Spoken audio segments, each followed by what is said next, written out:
Hello and welcome back to OmniFoot TV. This is your host, Neymar speaking. Today's first video of the day is going to be about Neymar Jr., who is heading to Saudi Arabia to sign for Al Hilal.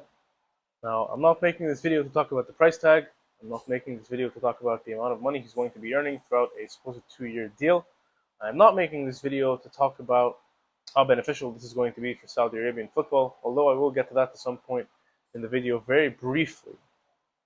The main topic at hand, in my humble opinion, is Neymar's potential. When Neymar came to prominence as a youngster in Santos at 19 years of age, people were expecting him to be the next Pele. Now, how old is Neymar? 31 years old. He's been playing at PSG for a couple of years now. Before that, Barcelona. On paper, a player of his caliber you would have expected to actually achieve much more on a collective level in terms of the teams that he's played for. Maybe not necessarily, but the argument can be made. But on an individual level, an argument can definitely be made. He hasn't won a Copa America. He hasn't won a World Cup for Brazil. He hasn't won a Ballon d'Or. He hasn't achieved anything at the heights that were expected of him.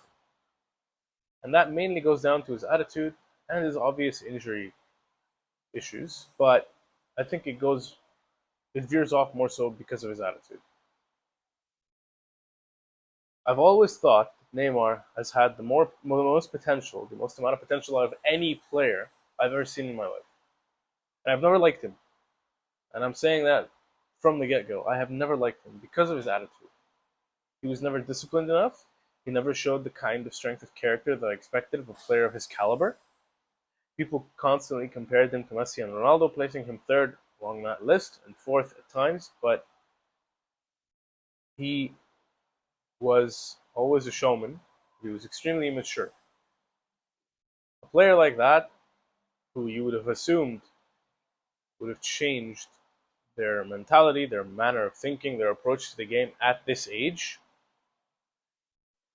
for the better. And I say this because the ironic part is he has changed his way of looking at things, more so in a materialistic sense, because that's why he's going to Saudi Arabia, right? What other reason could there be? Going to KSA is, in my humble opinion, the biggest mistake of his career, although it will obviously benefit him in a more material manner. It will benefit the league. It will benefit the league hugely.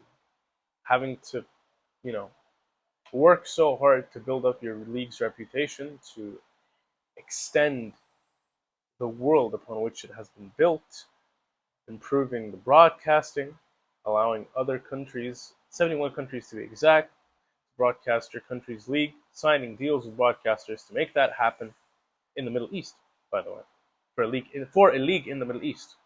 This is unprecedented. And for the Saudi Premier League to have Cristiano Ronaldo and Neymar both to bolster their reputation, their brand, so on and so forth, among a lot of other players, it speaks volumes. It expresses a lot in regards to where that league is going. And if this is only the beginning, then Lord knows what will happen later on. But back to the main point. Neymar is the greatest failure, in the most literal sense possible, that I've ever seen. The greatest failure.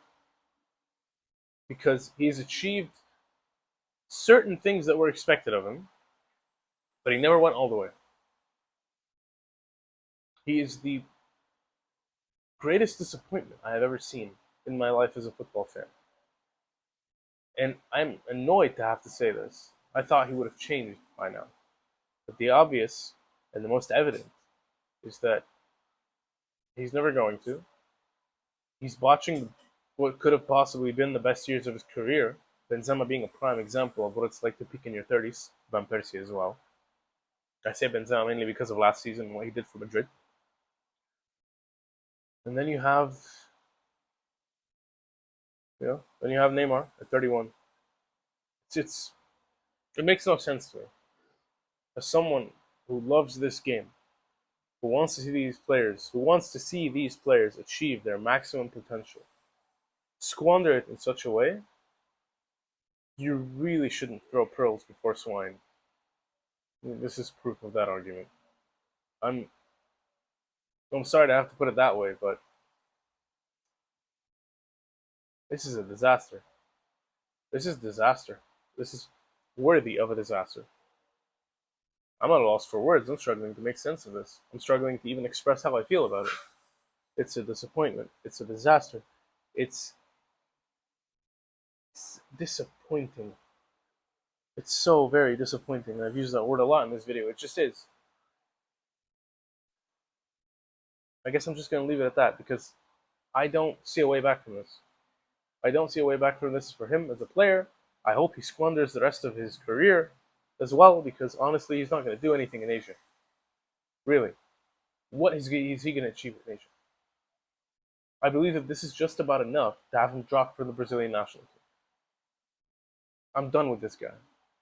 And I think everyone else should be too. Seriously, this is disgraceful. And I'll just leave it at that. Thank you all for tuning in once again. I hope you enjoyed this video. If you didn't, comment section is open for healthy discourse.